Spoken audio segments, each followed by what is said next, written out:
Bonjour à tous, chères auditrices, chers auditeurs. Vous écoutez un nouvel épisode de Tout et de Rien, et pas n'importe quel épisode, c'est l'épisode 10. Nous sommes le 24/03/2022. Et aujourd'hui, chers auditeurs, en faisant des montages, je me suis rendu compte que je disais toujours bonsoir généralement en début d'émission. Et alors que c'est absurde, puisque vous écoutez normalement l'émission le matin, puisqu'elle est uploadée le matin. C'est juste que généralement, nous, on l'upload le soir. Voilà, donc du coup, je voulais clarifier les choses là-dessus. Bref, tout le monde s'en fout, mais j'avais envie de le préciser parce que voilà, c'était ce que j'avais remarqué. Et du coup, parmi les personnes qui sont présentes ce soir, nous avons bien évidemment Sébastien et Nicolas. Comment est-ce que vous allez tous les deux? Salut, bah ça va très bien, merci. Mais je t'en prie, Seb. Derrière toi, j'ai l'impression qu'il y a des gens qui parlent aussi beaucoup. Je sais pas si c'est normal. Oui, alors ça peut peut-être faire un petit écho. Attends, je vais m'éloigner un petit peu. C'est Voilà. du public. C'est du public, c'est ça, ça donne l'impression qu'on est en live, qu'on est en vrai. Nico, toi ça va en attendant que Seb se déplace? Oh, moi ça va très très bien, j'aime bien un petit enregistrement comme ça le soir, parce que c'est vrai qu'on est le soir, enfin, Eh on est oui. en fin d'après-midi. On est en fin d'après-midi, exactement. On pourrait dire Ouais. bonjour ou bonsoir, je pense que les deux se tiennent. Les deux se tiennent, c'est vrai, tout à fait. Et c'est le printemps, ça fait du bien. Ça faisait longtemps qu'on n'avait pas enregistré un épisode non hors série, détente comme ça, tranquille. Et toi, tu nous as prévu un petit truc justement assez tranquille aujourd'hui, Nico. Mais on y reviendra quand ce sera ton tour. Parce que, en Exactement. attendant, eh bien, je vous propose qu'on parle un petit peu d'art. L'art. Et non pas la nourriture, hein, l'art. C'était facile, pardon. Je voulais savoir quelque chose, c'est que moi, dans mon travail, je vois souvent pas mal de gens qui viennent observer des œuvres d'art. Donc, pour les auditeurs, vous le savez, je travaille dans le domaine de la préhistoire, et plus précisément dans ce qu'on appelle l'art pariétal. Et très fréquemment, se pose cette question pour moi de me dire, mais est-ce que les gens qui viennent apprécier les œuvres d'art dans l'endroit où je travaille sont réellement capables de l'apprécier s'ils n'ont pas le niveau d'études ou de culture en tant que tel. Donc la question précise, c'est est-ce qu'il est nécessaire d'être cultivé pour apprécier une œuvre d'art ou non, et ce, quelle que soit l'œuvre d'art. Qu'est-ce que vous en pensez? C'est une excellente question. Merci. Au revoir. De rien. Désolé. Et voilà, c'est chers amis, comme c'était ça. De Tout et de Rien, épisode 10. Merci beaucoup. Ah oui, c'est des Alors. questions philosophiques d'une certaine manière, donc elles sont faites pour soi, Seb, toi qui es l'expert de la philo de cette émission. T'avais une idée, Nico? T'allais commencer à développer Oui, quelque chose? ouais, si je peux Vas-y, commencer, allez, je vas-y. me jette à l'eau. Moi, ça me fait penser à quelque chose que j'ai appris pendant mes études, parce qu'en fait, j'ai une licence d'histoire de l'art. Donc, la culture de l'art, ça a été 4 années de ma vie, parce que j'ai redoublé une année de licence. Ouais. Et il y avait un truc qui revenait, c'était que souvent, les gens qui ne saisissent pas ou qui n'ont pas les codes pour pouvoir vraiment apprécier une œuvre et la replacer dans un contexte donné, en fait, souvent, tu es réduit à donner ton opinion par rapport à ce que tu ressens. Donc c'est genre, j'aime cette œuvre, j'aime pas, c'est bof, Ouais. c'est moyen. Du coup, tu apportes absolument rien à un débat qui pourrait être plus intéressant et plus nourri intellectuellement. Et après, est-ce que ça revient à dire qu'il faut être cultivé pour pouvoir apprécier des œuvres d'art? Je pense pas, mais il faut déjà une certaine connaissance de l'œuvre en question, parce qu'il y a forcément des moments où nous, face à une œuvre, si c'est quelque chose dont on n'est pas habitué, on Ouais. sera réduit à donner notre opinion. Bien sûr. C'est vrai qu'avant tout, quand on est confronté à une œuvre d'art, avant toute chose, soit on l'aime pas, avant même de pouvoir être capable de comprendre l'intention artistique qui est derrière. De toute façon, l'œuvre n'appartient plus à l'artiste à partir du moment où il l'a sortie devant le public, d'une certaine manière. C'est vrai. Toi, Seb, t'en C'est penses vrai. quoi de cette idée? Ben, écoute, alors j'ai pas entendu tout ce qu'a dit Nico, malheureusement, parce que c'est un petit peu coupé. Je suis désolé, donc si jamais je fais une répétition, j'en suis aussi désolé par avance. Je t'en prie. Moi, mon avis, Si. c'est que je pense qu'on peut apprécier l'art à partir du moment où on fait l'effort de vouloir s'y intéresser. Parce que je pense qu'en Ouais. fait, il est là, le truc, c'est que l'art, il y a malgré tout un effort à faire, c'est de s'y intéresser, quelle que soit la forme d'art. Et après, le niveau de culture, ça te donne des degrés de compréhension de l'œuvre, Ouais. de l'artiste, du contexte historique et social, et voire même sociétal dans lequel l'œuvre a été créée à toutes les époques. Mais je veux dire, moi qui n'y connais rien en peinture, si je fais l'effort d'aller dans un musée pour voir, par exemple, des peintures de l'époque baroque ou des choses beaucoup plus contemporaines, par exemple, il y a Ouais. déjà un premier rapport à l'art qui, pour moi en tout cas, est le plus important. Et ensuite, effectivement, plus tu as de culture, plus tu peux dire, ah oui, mais d'accord, mais je comprends pourquoi il a fait ça, machin, tatin. Mais je pense pas qu'il soit obligatoire d'avoir une très haute culture dans l'art pour faire l'effort déjà de se confronter à l'art. Voilà. Mais il y a cet effort à Ouais, faire. bien sûr. Après aussi, ça dépend, de quelle forme d'art tu parles. Parce qu'il y a des, Ouais. Mmh. par exemple, quand tu prends la musique, c'est quand même extrêmement accessible par rapport à, je sais pas, l'art flamand du 17e, par exemple.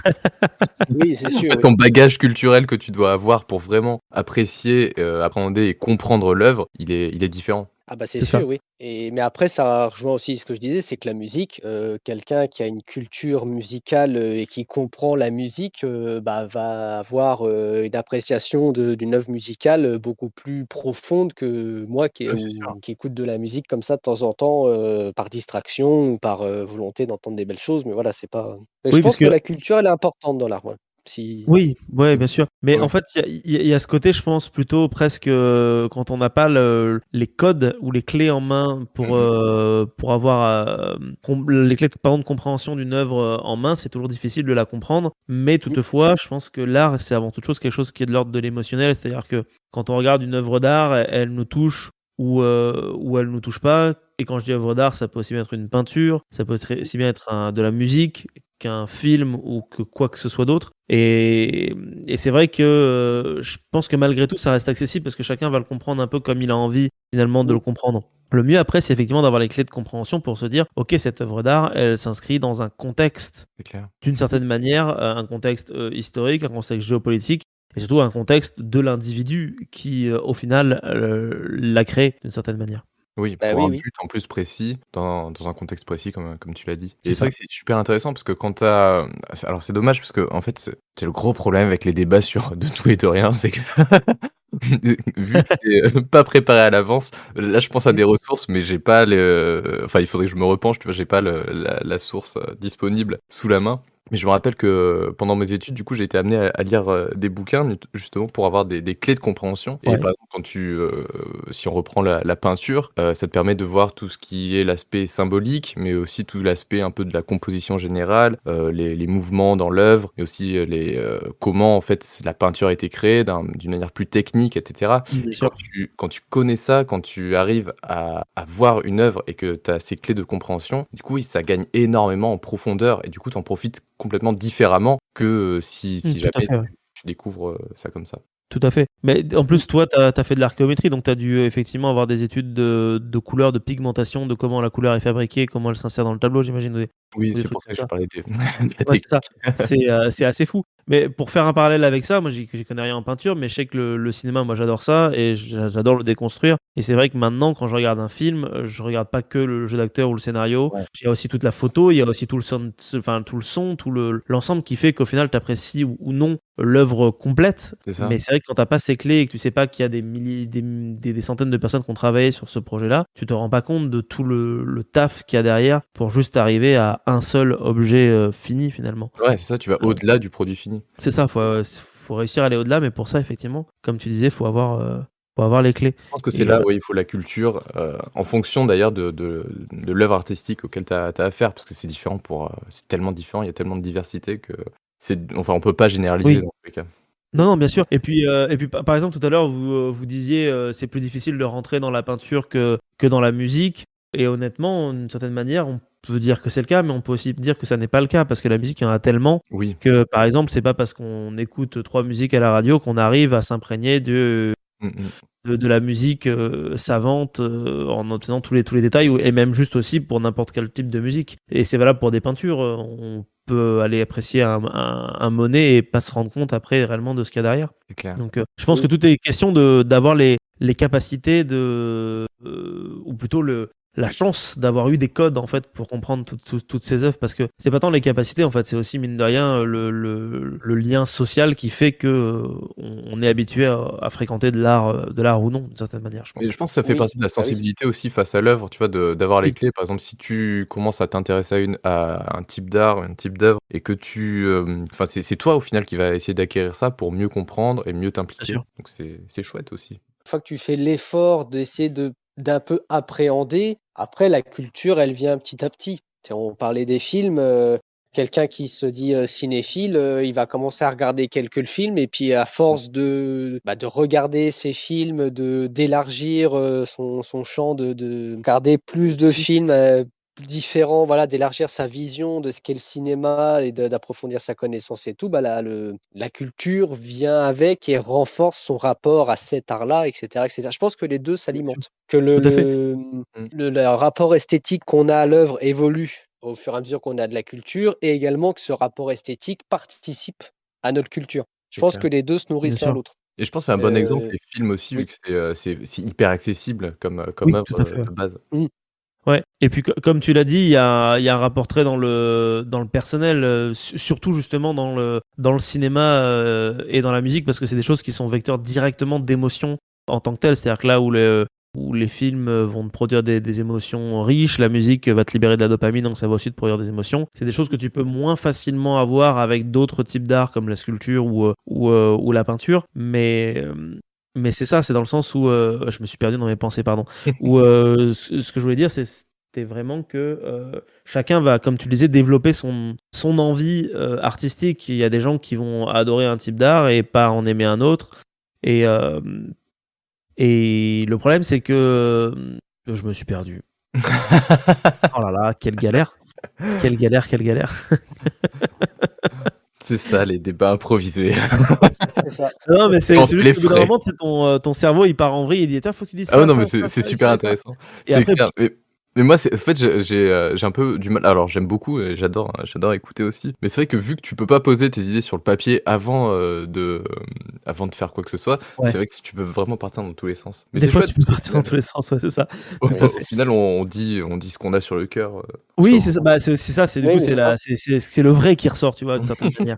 C'est ça que je cherche Il y a finalement pas dans ce genre de d'artifice. moment, c'est d'essayer de vous faire ressortir ce qu'il y a en vous réellement et justement ça y est, j'ai retrouvé mon fil de pensée. Ce qu'il y a derrière, c'est que très rapidement justement, à travers ce genre de questionnement où on peut se dire qu'il faut un bagage culturel pour apprécier une œuvre, ça peut parfois avoir un effet négatif où, dans Ouais. beaucoup de milieux artistiques, on va se retrouver face à des gens qui sont, élitistes d'une certaine manière et qui vont se dire, «Nous, notre art, il est mieux que les autres arts» et même dans les arts, il y a toujours des gens qui vont être là pour dire, «Oui, franchement, Maître Gims, c'est pas comme, Wagner ou Mozart» ou encore plus récemment, Scorsese qui va dire, «Les films Marvel ne sont pas du cinéma» et ça, d'une certaine manière, c'est dénigrer une partie de l'art qui est pourtant bien là et bien réelle, qu'on aime ou qu'on n'aime pas d'ailleurs, mais le fait est qu'il est là et qu'il faut l'accepter en tant que art qui est reçu et qui est créé par des humains pour d'autres humains. Mais c'est vrai que les dérives, sectaires de l'art sont quand même parfois très, très, très grosses, je trouve. Ça et le problème, d'accessibilité aussi, parce que tout le Oui, monde n'a pas, genre, par exemple, je prends un exemple tout bête là qui me vient à l'esprit, c'était, je sais plus il y a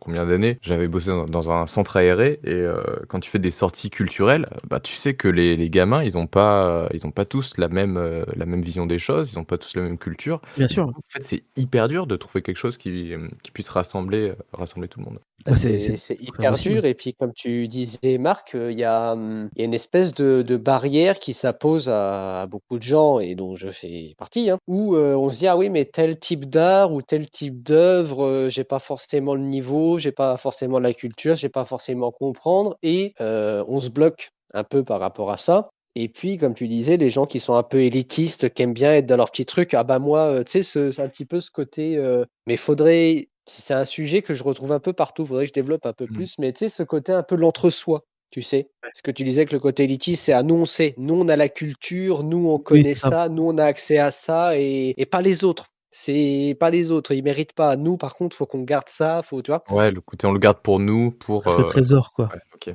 C'est ça, mais tu sais, c'est un petit peu cet entre-soi que tu retrouves dans plein de choses, hein, l'entre-soi culturel, artistique, économique, où, tu sais, tu as une Mmh espèce de petite partie de la population qui: «Non, mais et c les autres, faut pas qu'ils aient ça». C'est les gens du commun, qui les employés d'usine ou de bureau ou de je sais pas quoi, qui vont au cinéma, regarder des blockbusters, qui lisent des petits romans de gare, c'est faut dénigrer ça.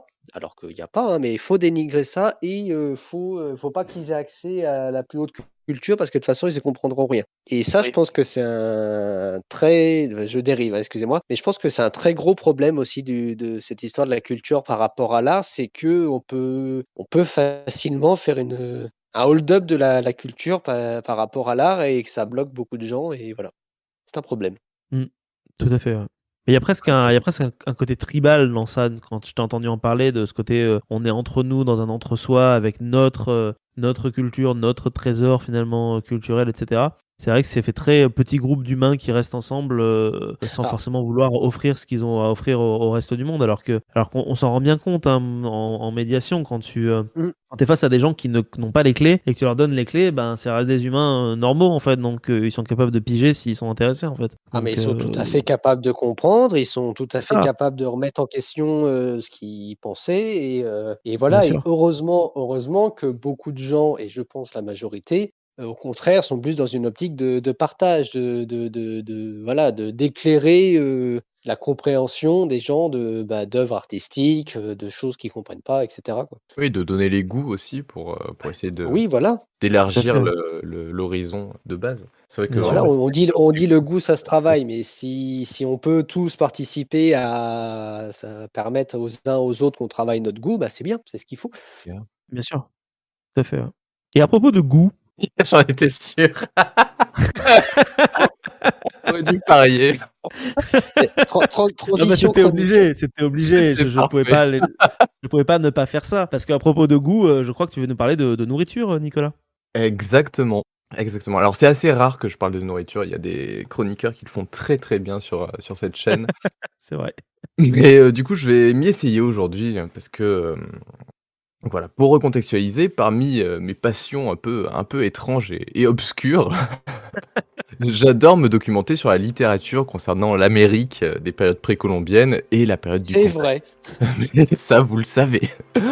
Et en fait, je Alors, m'amuse, entre guillemets, à rassembler des bibliographies, à lire des articles, des bouquins, et me faire comme ça une sorte de réserve d'infos dans laquelle je pioche tantôt pour faire des chroniques, tantôt pour écrire des trucs. Par exemple, je vous renvoie à notre super partie de JDR Yeah! sur Twitch. entre autres. Balancer les subs. C'est clair. Récemment, j'ai même découvert le Journal of Caribbean Archaeology, qui est une revue scientifique d'archéologie où j'ai téléchargé la plupart des articles en accès libre Oh, pour pouvoir les lire tranquillement plus tard. Et d'ailleurs, il faut que je contacte l'éditeur parce qu'il y a un article qui a l'air super intéressant sur l'archéologie de la piraterie. Donc, ça a l'air trop chouette. Ouh, trop Mais le problème, c'est qu'il y a un bug au niveau du PDF qui le rend inaccessible. Donc, parce si qu'il a j'arrive à le... été piraté. Pardon. quel jeu de mots. Voilà, donc juste pour dire, si j'arrive à le choper un jour, bah, s'il est aussi cool que le titre en a l'air, je ferai peut-être une chronique dessus. Bref, Ah, on l'attend, hein. Ah là, on la veut, hein. Tu nous l'as vendu, on la veut, hein. Tu te débrouilles, tu fais comme tu veux, mais mais il faut que je contacte l'éditeur, j'espère qu'il va me répondre. Après, l'article a été mis en ligne en 2016, donc enfin, j'espère que le bug ne date pas de 2016, sinon ça veut dire Ah. qu'il y a vraiment très peu de gens qui lisent ce journal, ce serait un peu triste. Oui. Enfin bref, toute cette intro m'a permis de distiller deux éléments dont je vais vous parler aujourd'hui. Les Caraïbes du XVIIe siècle et les pirates. Oh. Mais on va rajouter un autre élément, et le plus important pour cette chronique, comme l'a dit Marc, c'est la nourriture. Yes, manger, trop bien. En fait, je vais vous résumer un article de 2003 qui a été publié dans le bulletin de la Société d'histoire de la Guadeloupe et qui est écrit par Annie Saunier, qui est professeure à l'Université des Antilles. Donc je ne sais pas si elle est toujours en activité. L'article date un peu, certes, mais les sources sont assez intéressantes et un peu drôles. Et l'article est même assez marrant à certains moments, ce qui est suffisamment rare dans le cadre d'un article scientifique pour être souligné. Oui, c'est vrai ça. Donc cet article s'appelle S'alimenter aux îles, de la cuisine caraïbe à la cuisine coloniale au XVIIe siècle. Il fait la synthèse de deux sources de l'époque, un flibustier anonyme ayant livré un manuscrit au début du XVIIe siècle qui est appelé Relation d'un voyage infortuné fait aux Indes occidentales, et le livre Voyage aux îles, chronique aventureuse des Caraïbes, par Jean-Baptiste Labat, qui est missionnaire dominicain à la toute fin du XVIIe siècle. Donc le flibustier, il fait partie de l'équipage très malchanceux d'un navire complètement affamé après avoir passé 10 mois en mer à subir les effets du scorbut. Ils finissent par arriver sur les côtes de la Martinique et à être accueillis par des indigènes caribes, qui parviennent à troquer quelques hameçons contre de la nourriture et sont autorisés à débarquer. À partir de là, il y a un groupe qui doit survivre pendant plusieurs semaines sur les terres à cause de désaccords avec le capitaine. Et le capitaine, il s'appelle Charles Fleury. Ah ouais? Et oui, Non, Marc, j'ai c'est l'honneur dingue. de t'annoncer que grâce à cette chronique, tu partages le prénom de ton pseudo et ton vrai nom de famille avec un vrai capitaine pirate. C'est incroyable, Charles Fleury. Et si t'arrives à le relier à ton arbre généalogique, ce serait C'est vraiment Mais incroyable. ça va être mon but maintenant, dans la vie. Est-ce Le que but tu de as sa des vie. protestants dans ta famille? Moi, ma famille, ils sont originaires du côté de La Rochelle, normalement. Ok. À la base, La Rochelle, Aquitaine, tout ça. Que du coup, Charles Fleury, donc ce que j'ai réuni, parce que je me suis dit, c'est juste ouf, c'est que il était protestant, et Oh, qu'il était près de Rouen ou Dieppe, par là. putain, les miens aussi, mes ancêtres étaient mes ancêtres sont protestants aussi. Ah, il y a moyen, hein. Oh, ce serait Ça trop serait bien. énorme. Ça serait vraiment serait énorme. quand même ouf qu'au détour d'un article, un obscur article sur les Caraïbes du XVIIe siècle, ils trouvent ton lointain ancêtre. C'est qu'ils ont un pirate, en plus un capitaine pirate, ce serait trop stylé. Ça serait énorme. Peut-être pas un ancêtre, mais un vieux cousin, tu vois. Enfin, un truc Ah, comme ça, c'est ça serait clair. génial. Par contre, en soirée, ce serait génial, hein. Moi, mon ancêtre, il était pirate. Et toi? Donc pour info, Parfait, merci beaucoup, Nico. son navire s'appelait l'Espérance, en plus, c'est assez stylé. Oh, Et il super avait une classe. flotte de navires, dont un navire qui s'appelait la Robinette, donc ce qui est beaucoup moins classe. C'est beaucoup moins stylé. Mais il avait une flotte. Et il avait Il une avait flotte. une flotte déjà. Pardon, le mec, il avait Voilà, une flotte. revenons On peut au s'arrêter là, sujet, Revenons à nos moutons. si vous voulez bien, messieurs. Bien sûr, bien sûr, bien sûr. Donc bien que de précédents auteurs aient pu renseigner l'alimentation et la cuisine autochtone depuis l'époque de Christophe Colomb, le flibustier anonyme est particulièrement exhaustif dans ce domaine. Donc c'est apparemment quelqu'un d'instruit qui décrit avec précision et rigueur les pratiques alimentaires et ce qu'il est amené à manger. Il détaille aussi bien les produits de la chasse, de la pêche, de la cueillette et de l'agriculture que des plats cuisinés durant toute une année entière durant laquelle il est resté à la Martinique. Il mentionne également le nom de ces aliments à la fois en français et dans la langue arawak, donc la langue des indigènes. En comparaison, le père Labat débarque également en Martinique, mais 75 ans plus tard. Son voyage a été aussi un peu mouvementé, il a connu une tempête, la maladie et l'attaque d'un navire anglais. Et il est accueilli non plus par des indigènes cette fois, mais par des colons, et il profite d'un important dîner dès son arrivée. Le père Labat, il aime manger et écrire sur ses expériences culinaires. Comme le flibustier, il se livre à un descriptif quasi scientifique et ethnographique des plats et de la nourriture. Et le père Labat, il a un appétit pour la découverte qui est tout aussi grand que celui qu'il a pour la gastronomie. Il va pas hésiter à voyager dans le seul but de goûter à des spécialités locales. C'est génial. C'est ouf. Donc pour l'autrice de l'article, cela permet de comparer l'évolution de l'alimentation dans cette même région des Petites Antilles, et surtout l'adaptation et l'appropriation par des colons de produits d'origine purement antillaise. L'article présente un tableau de toute une liste d'aliments mentionnés par les deux chroniqueurs, ce qui nous permet d'avoir une liste une liste totale et de recouper un nombre de similitudes et des différences dues aux époques et aux contextes dans lesquels les aliments ont été mangés. Un petit exemple, le père Labat, il mentionne 3 fois le café et le cacao, tandis que le flibustier et son groupe, qui n'ont pas pu profiter de ces boissons, survivent en mangeant des agoutis, donc c'est des sortes de gros rongeurs, et des bigorneaux, qui ne se retrouvent bien évidemment pas à la table du missionnaire dominicain. Ok. En revanche, ce qui est intéressant, c'est que tous deux mentionnent autant de fois les crabes, le manioc, les poules ou encore divers poissons. La liste est longue et très très intéressante, mais on va pas rentrer dans les détails. Donc, un point intéressant soulevé dans l'article, c'est l'évolution des pratiques culinaires. Lorsque le flibustier arrive en Martinique, la France n'a pas encore de colonie dans les Antilles. L'équipage adopte donc dans un premier temps une alimentation de survie, puis celle des autochtones, et dans un second temps, à force de rester sur l'île, ils vont s'approprier les aliments locaux et tenter de coller à une vision plus européenne de la manière de se nourrir. On va voir ça plus en détail. La première grande difficulté pour eux, ça a été la consommation d'animaux considérés comme répugnants. Poussés par la faim, errant dans la jungle et luttant pour leur survie, qu'ils se mettent par exemple à manger des couleuvres, qu'ils font rôtir. Ok. Ces conditions extrêmes sont difficiles et l'un d'entre eux refuse et il préfère se livrer à la tribu locale sans savoir le sort qui lui sera réservé, plutôt que de manger un animal qu'il juge immonde malgré sa préparation.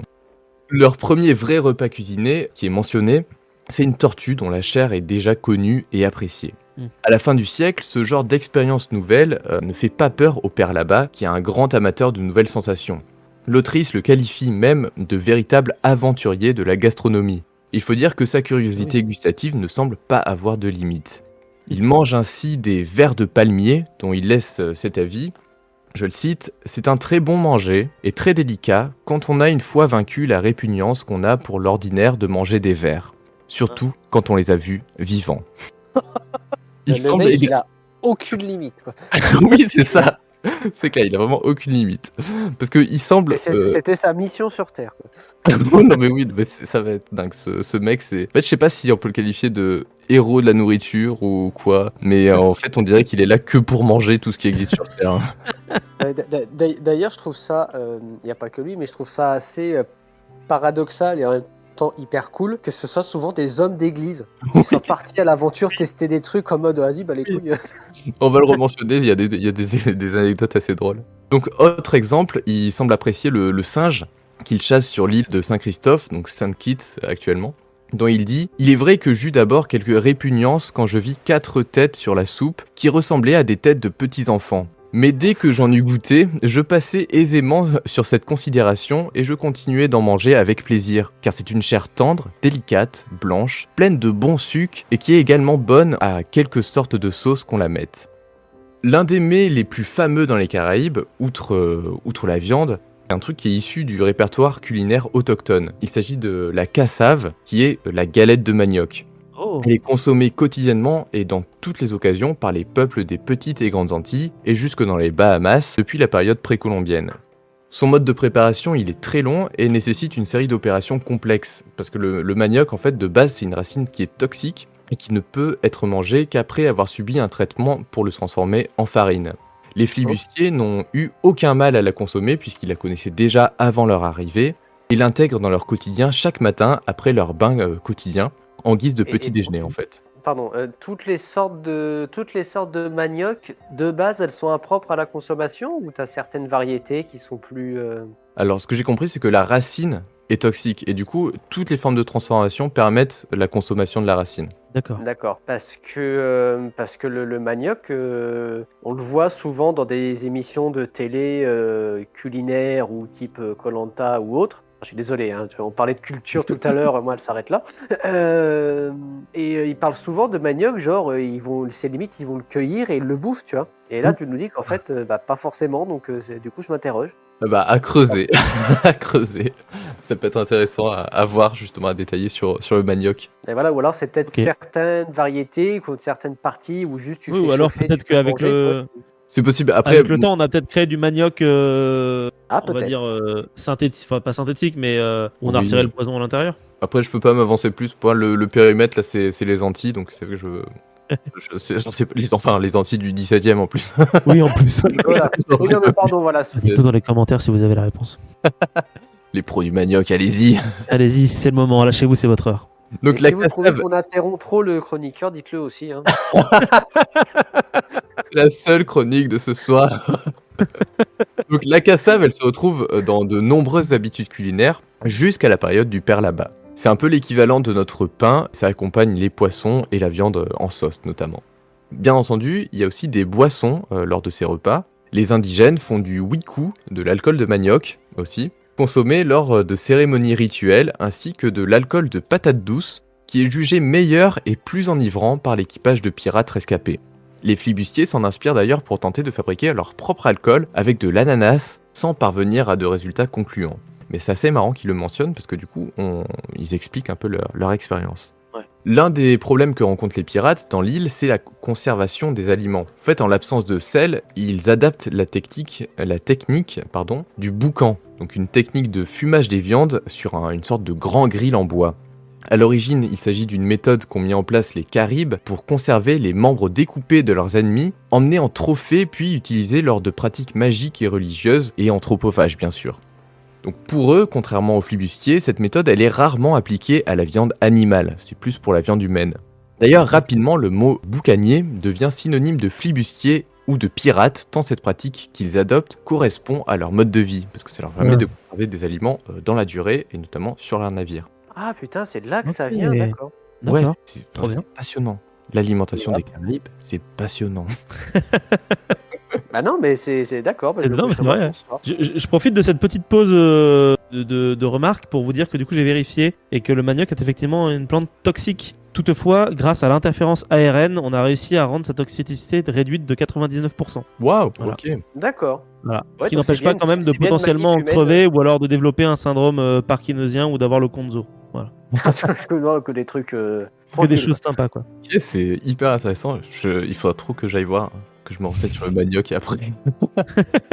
Mais ça tombe bien parce que je profite de cet aparté pour préciser que les techniques de cuisson au grill sont l'une des caractéristiques des peuples des Caraïbes. Oh. Ainsi, sans que vous le sachiez peut-être, vous perpétuez chaque été un mode de préparation de repas issu de l'acculturation de la culture des Taïnos des Grandes Antilles. C'est génial. Le barbacoa en langue taïno, qui est devenu Ah, barbecue dans notre langue. C'est dingue, hein? c'est génial. Bah oui, c'est génial. Ouais, enfin voilà, c'est juste genre tu développes une culture, mais tu massacres un peuple pour ça. Oui, voilà. Enfin, c'est Un jeu vidéo, Écoute, pour les merguez de l'été, est-ce que ça valait pas le coup? c'est horrible. Alors je précise pour nos auditeurs, c'est de l'humour, hein, bien sûr. de l'humour très très noir, Je le- aussi noir que les merguez de l'été. Tiens. Ces appropriations culturelles alimentaires ont d'ailleurs fait penser aux peuples locaux que les Européens qui débarquaient régulièrement affamés sur leurs terres connaissaient un problème avec la faim, qui est assez drôle quand même. L'un d'entre eux dit par exemple au flibustier anonyme « N'y a-t-il pas assez de cassaves, de tortues, de poissons, de lézards, de crabes, d'agoutis, d'ananas et de bananes? Nous vous donnerons beaucoup de cassaves, patates, bananes et d'autres choses pour vous préserver de la faim. » Et de cette appropriation naît une nouvelle cuisine avec les apports européens, adaptés au goût des colons. Ainsi, comme le rapporte le père Jean-Baptiste Labat, les repas sont pris dans les Caraïbes de la même manière qu'en Occident, avec 3 à 4 repas étalés sur la journée. Donc on a le déjeuner, le dîner, le souper et parfois une sorte de goûter dans l'après-midi. Dès son arrivée en Martinique, il note attentivement la date et le contenu des repas qu'il prend. Il précise par exemple qu'il a l'habitude de prendre du chocolat au petit déjeuner, produit qui reste assez rare en Europe à ce moment, mais qu'il est beaucoup moins en Amérique. Il note certaines différences locales aussi, comme par exemple l'ajout de lait à la Barbade par les Anglais, tandis que d'une manière générale, c'était l'eau en fait qui faisait office de solvant dans la boisson chocolatée. Oh. La vie du père là-bas, elle est riche en anecdotes, hein, comme vous avez pu vous en apercevoir. Et il mentionne par exemple un épisode où il se retrouve à bord d'un navire avec des amis corsaires, oui parce qu'il avait des amis un petit peu partout. Corsaire. Et ils capturent à un moment des femmes anglaises rescapées, et celles-ci leur font du chocolat à bord de leur bateau. Ok. Et d'ailleurs, tout le monde partage ce chocolat. En fait, cette consommation, c'est quelque chose qui est tout à fait courant dans les Antilles, pour toutes les classes sociales. Mm. Pour le dîner du midi, le père là-bas a l'habitude de prendre un repas convivial avec plusieurs plats de légumes, de viande et de poissons, et un dessert avec des fruits et des confitures. Alors, confiture, à l'époque, c'est plutôt des mets confits. Ah, d'accord. Donc ce repas il est pris à table ou alors sous forme de pique-nique, et des pique-niques assez semblables aux nôtres puisqu'ils emportent pour l'occasion des nappes, des serviettes et des couverts. Le soir c'est le moment du souper, pris à la tombée de la nuit, donc il s'agit également d'un repas conséquent avec des convives et souvent la continuité du dîner du midi où les invités restent jusqu'au soir et parfois dorment même sur place. Ça devait être des sacrées journées quand même. Oh, tu m'étonnes. Le père là-bas, il a aussi l'occasion bien sûr de rencontrer les peuples locaux. Il lui permet d'écrire en fait leur cuisine qui est suffisamment différente de celle des colons à cette époque pour que cela attise sa curiosité. Il mentionne bien sûr la cassave, la viande, le poisson et le crabe, mais surtout la pimentade dont il note, je cite, « C'est leur sauce favorite et universelle, et ils la font si forte qu'il n'y a guère qu'eux qui s'en puissent servir. » Et après plusieurs années dans les îles à faire des repas avec les indigènes, il écrit « Je mangeais sans peine de leur cassave et je la préférais à notre biscuit lorsqu'elle est chaude. La viande et le poisson boucané nous parurent de meilleur goût et de plus facile digestion que quand ils sont accommodés à la française. » Si le père là-bas a l'habitude de repas variés et élaborés, ce n'est malheureusement pas le cas de ces esclaves noirs qui consomment essentiellement pour eux du manioc, forme de farine, et du poisson séché. D'ailleurs, là-bas a un moment l'occasion de partager un repas avec ses esclaves dans des circonstances assez singulières. En fait, à un moment, il est atteint de fièvre jaune, mais il s'échappe discrètement de sa chambre contre l'avis du médecin avec la complicité de ses esclaves. Et pour l'occasion, il partage, entre guillemets, 2 chapons. Alors, ce entre guillemets partage, c'est parce que en fait, il y a 2 chapons. Le père là-bas, il mange à lui seul 1 chapon et demi, et ses esclaves n'en consomment qu'un demi. Bah oui, bien sûr. Alors, son Alors là, tout de suite, excuse- le personnage, il est beaucoup moins cool quand même. Hein. C'est clair. Alors, il explique pourquoi, et il a une excuse, on va l'écouter. C'est que, en fait, les esclaves ne voulaient pas en prendre plus, apparemment. Ah, Bah oui, bah bien sûr, c'est pratique. qui s'est dévoué pour prendre les restes. Il est généreux. Donc le dominicain écrit aussi tout un chapitre sur les boissons consommées différemment en fonction de la classe sociale et l'origine. En plus du wiku autochtone, qui est repris par les Européens, il y a le mabi, donc qui est l'alcool de patate douce des esclaves, le jus d'ananas fermenté et l'eau de vie appelée guildive ou tafia, et qui est l'apanage des classes inférieures. Le fameux rhum caribéen, lui, il ne va faire son apparition que à partir des années 1720, donc bien plus tard, et il est fait à partir de la canne à sucre. Ok. Les ennemis anglais sont responsables de 3 liqueurs élaborées et jugées traîtres. Le sangri, la limonade à l'anglaise et surtout la punch, dont on va reparler plus en détail plus tard. Le père là-bas, bien que fin connaisseur sur ces sujets, se contente la plupart du temps de vin coupé à l'eau et ne semble pas être un grand amateur d'alcool. L'adaptation locale aux exigences de sa religion est aussi l'occasion pour lui de curieuses accommodations. Donc les missionnaires sont autorisés pendant les périodes de jeûne et de carême par les évêques à consommer de la viande de lézard ou d'iguane ainsi que du gibier à plumes. Il détaille par exemple une semaine de repas de carême plutôt différente de ce que connaissaient les chrétiens d'Europe. Le vendredi, c'est biscuits, patates et vin, et le reste de la semaine, c'est du cochon boucané à la moutarde. Donc c'est plutôt tranquille comme période de jeûne pour un prêtre, je trouve. Ouais, j'avoue. Mais ça va bien avec le personnage. Oui. Le père là-bas est aussi un grand amateur de chasse. C'est une véritable passion pour lui qu'il associe bien évidemment à la cuisine et au repas. Il apprend même les techniques de chasse autochtones. Il profite de chasser dès qu'il en a l'occasion, même quand le moment est très mal choisi, comme lors des escales de son navire par exemple, où il occasionne à lui seul d'importants retards et se fait souvent réprimander par les capitaines. À plusieurs moments, il parvient même à convaincre un capitaine et une partie de l'équipage de l'accompagner dans une expédition de chasse improvisée. Et rien n'arrête là-bas. Grand amateur de cochons boucanés en aiguillettes, il va aussi jusqu'à un camp de vrais boucaniers, des pirates, pour manger avec eux, chasser et acheter de la viande boucanée. Le père là-bas, en tant que grand amateur et spécialiste de la gastronomie, raconte ainsi ses soirées et repas, sa passion pour la viande boucanée qu'il apprécie particulièrement, et surtout la confection de recettes originales et variées. Et c'est intéressant parce qu'il les a lui-même testées, et ses avis sont toujours très détaillés. L'article de l'autrice se termine ainsi sur quelques-unes des recettes présentées par le père là-bas. On a le plastron de tortue au four, où on apprend par exemple que la chair du ventre de la tortue avec sa graisse est assaisonnée de jus de citron avec du piment, du poivre et du sel. Le four est réglé à la température dite de pâtisserie, et une attention constante est requise pour arroser la chair afin de l'empêcher de se dessécher. Le plat est présenté à table, servi en tranches nappées avec la sauce de cuisson, et pour là-bas, c'est, je cite, un mets appétissant de si bon goût, dont la viande est de très facile digestion, quoiqu'elle soit très nourrissante. Ok. La tortue peut encore se déguster dans d'autres préparations, que ce soit en soupe, en rôti à la broche, en daube, en ragoût, en fricassé par exemple. Autre recette, les brochettes de ramier. Donc les ramiers, c'est des sortes de pigeons sauvages. Elles sont confectionnées sur place lors des parties de chasse ou à la maison au retour de la chasse. L'oiseau est plumé et mis directement en brochette, puis la brochette est plantée à la verticale dans la terre devant un feu et tournée régulièrement. On ajoute après la cuisson du sel et du jus de citron ou d'orange, et là-bas recommande de consommer le ramier saignant pour conserver le goût de la viande. Ok. C'est assez inhabituel puisque les Français de l'époque ont l'habitude de consommer la viande rôtie ou bouillie, et que la viande saignante est plus une caractéristique de la cuisine anglaise ou irlandaise. D'accord. On a aussi la confiture de cacao. Donc, il s'agit d'un plat élaboré avec des fèves cueillies un peu avant maturité. Elles sont trempées dans de l'eau douce 5 à 6 jours, en changeant l'eau matin et soir. Ensuite, on ajoute des écorces de citron et de la cannelle. Le tout est mis dans un sirop de sucre et laissé pendant 24 heures. Après égouttage, il est mis dans un second sirop de sucre, plus fort, et cette pratique est répétée pendant 6 jours en corsant à chaque fois un peu plus le sirop. On parfume le dernier sirop avec de l'essence d'ambre, du musc et d'autres produits au choix, puis on étuve le tout pour obtenir une forme confite, donc une confiserie, qui permet d'avoir une meilleure conservation et aussi un goût beaucoup plus appétissant. Ok. Et avec Alors. ce temps de préparation, ouais, ça a l'air chouette. Et avec ce temps de préparation et le prix du sucre, en fait, il s'agit d'une gourmandise qui est plutôt onéreuse et destinée à ceux qui en ont les moyens, bien sûr. Tu m'étonnes. Et enfin, là-bas détaille la composition des liqueurs anglaises qu'il juge traîtres, rappelez-vous. Donc on a le sangri, qui est un composé de vin de Madère et de sucre, de jus de citron, cannelle et girofle, muscade et une croûte de pain rôti. Après macération, il est tamisé et la boisson obtenue est d'un goût rafraîchissant mais forte en alcool. Pour là-bas, elle monte facilement à la tête. De la croûte de pain? Oui, oui. C'est une sangria au pain, quoi, en fait, du coup. Non, c'est ça.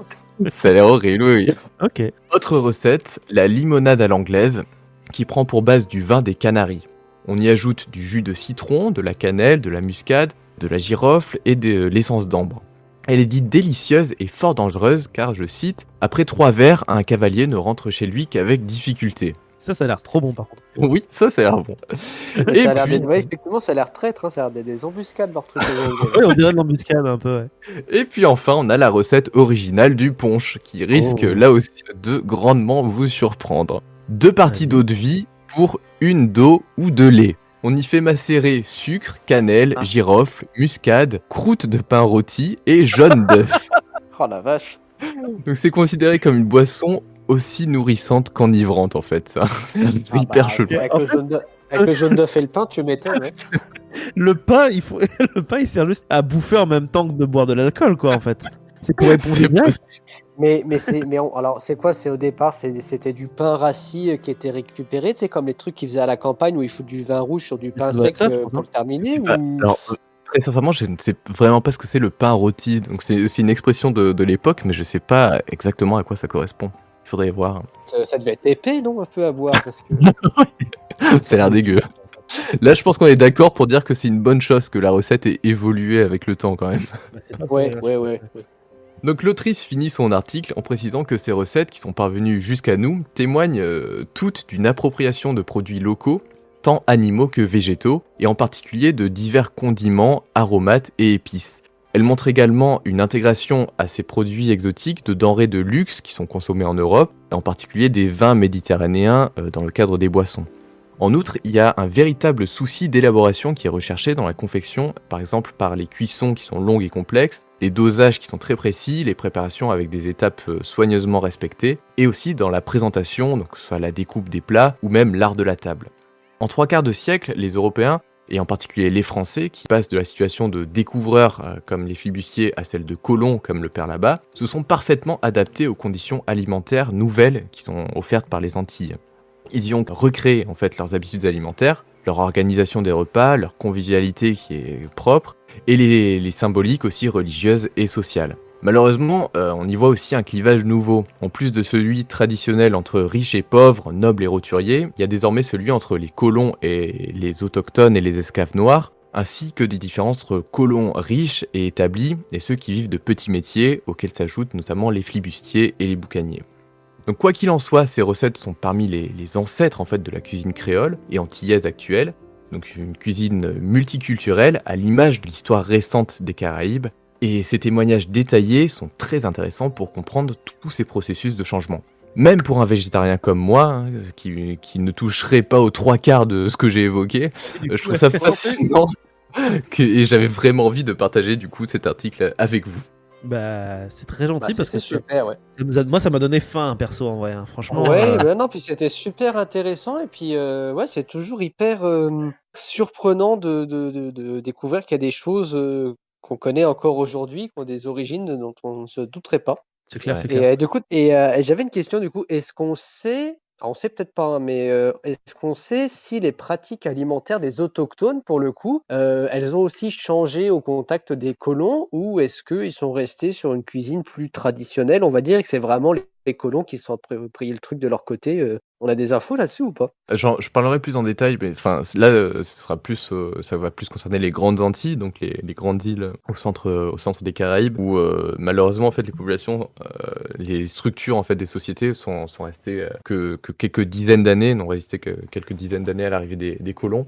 Pour ce qui est des petites Antilles, où tu as des communautés qui restent pendant plus longtemps, comme on le voit dans notre exemple aujourd'hui, ça vaudrait le coup de se renseigner, et je pense que j'ai des articles où ils peuvent éventuellement parler de ça. Tu as des Pardon, communautés vas-y. qui créent entre souvent des esclaves marrons, donc c'est-à-dire des esclaves qui s'échappent et qui rejoignent en fait la nature pour s'échapper des colons, qui rejoignent en fait des peuples indigènes qui sont pareil un peu dans la merde. Et du Mhm. coup, il y a des sortes de mini-cultures comme ça qui apparaissent et notamment tu peux retrouver des traces dans la nourriture. Donc normalement je dois avoir des articles qui parlent de ça et ça peut être D'accord. super int OK. Parce qu'en plus, comme les Européens, ils arrivent avec certaines denrées qui sont pas forcément, qui ne sont pas endémiques quoi, des Antilles. Du coup, est-ce que, je sais pas moi, au gré d'échanges ou dans le cas que tu viens de mentionner, est-ce qu'il y a pu y avoir des évolutions de leurs pratiques à eux, tu vois? Probablement, je pense, de toute façon, au bout du compte, les natifs,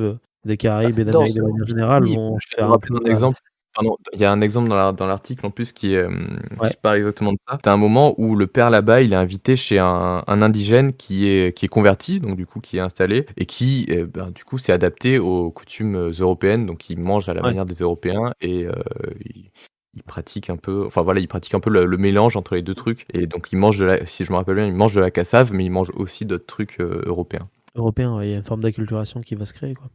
Alors, bien évidemment, ce serait des évolutions entre guillemets «choisies», tu vois? Ce serait pas des pratiques imposées, par les Européens comme on a pu le faire pour d'autres choses, Oui, oui, Tu vois ce que je veux dire? Tu sais, ouais. genre un peu ce qui a existé en Amérique du Nord où en fait tu as des modes de vie qui sont imposés aux locaux, pour vivre à l'européenne, à l'occidentale, Bah, à l'époque, le problème, c'est que, il y a pas vraiment le choix, quoi. C'est-à-dire que si tu veux survivre, à part te convertir et et vivre Ouais, comme les c'est ça, en fait, Européens ou tu pas crever trop de le choix, quoi. maladie, donc ouais, c'est un petit peu tendu. Ouais, bah, tu le vois avec le C'est un père peu là-bas qui va vraiment dans des endroits un peu reculés, pour aller ouais, rencontrer des indigènes pour justement, s'alimenter comme eux et c'est et leur parler un petit peu de Jésus, entre 2 entre 2 bouchées de machin, mais en train de boucher de tortue, en fait, ce qui est non, bah, drôle, c'est que certainement, tu vois? C'est pas mais C'est que ces écrits montrent plus apparemment qu'ils s'intéressent plus à la bouffe carrément de la religion, en fait. c'est ça qui est dingue, je Bah, trouve, ouais, c'est qu'en fait, au mais ouais, ce final, que je te disais tout à l'heure, c'est que c'est un homme Mais ouais, c'est d'église, tu sais? Normalement, dans la religion, chrétienne et notamment catholique, tu es censé un petit peu laisser de côté les choses, matérielles. Et lui, non, c'est lui, il y ça. va à fond, quoi. C'est Ouais, c'est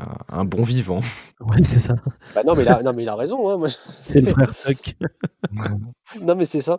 Tout à fait. Bah, merci beaucoup Nico en tout cas pour ta présentation sur la nourriture dans les Caraïbes. C'est l'heure de nous quitter. On espère chez vous que vous allez pouvoir vous faire des plats, mais attention, souhaitez-vous manger de la tortue, c'est illégal. Et moi, je vous invite surtout à partager cet épisode s'il vous a plu et à remercier aussi Nicolas et Sébastien dans les commentaires pour leur participation à tous les deux. Et puis sur ce, je vous dis à la semaine prochaine pour un nouvel épisode de Tout et de Rien qui parlera de je ne sais pas du tout parce qu'il n'est pas encore tourné. Sur ce, des bisous. Bon appétit! Bah, moi, ça m'a donné faim aussi, hein. Ouais, bah, grave.